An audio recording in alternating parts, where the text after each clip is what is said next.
আমার নাম আলফরাজ। আমার জেলা নেত্রকোনা, থানা বাহারটা, গ্রাম নয়াটি বাহাদুরপুর।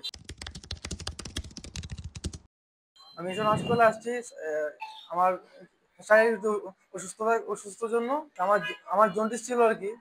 আমি বিদেশ যাওয়ার জন্য করছিলাম, পরীক্ষা করছিলাম।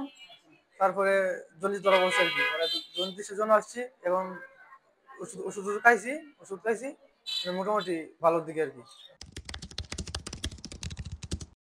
উনি খুব মন দিয়ে দেখছে আমারে, প্রায় 20 মিনিট পর্যন্ত উনি আমার শোয়া পরীক্ষা টরীক্ষা করছে।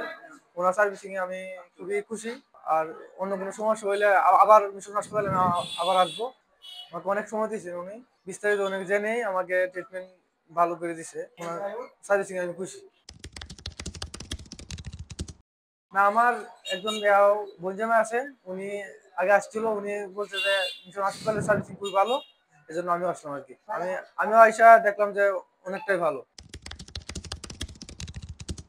মিশন হাসপাতালের পরিবেশ অনেক সুন্দর, এখানে সুবিধা আছে, তাদের ব্যবহার খুবই ভালো। আমি যে ডাক্তার হাতে দেখাইছি ওনার ভিজিট 500 টাকা। উনি 500 টাকার মধ্যে অনেক পরামর্শ, রিপোর্ট টিপোর্ট অনেক ভালোই আসছে, অন্যদের তুলনায় অনেকটাই কম। না, এখানে দালাল বলতে কোনো কিছু নাই। উনি এখানে আসে খুবই আমি উপকৃত হয়েছি। ওনার মানে সরাসরি কথা বলে ওনার সাথে করা যায় আর কি। টাকা পয়সা সবকিছুই করা যায়। দালাল টালাল কোনো কিছুই এখানে নাই।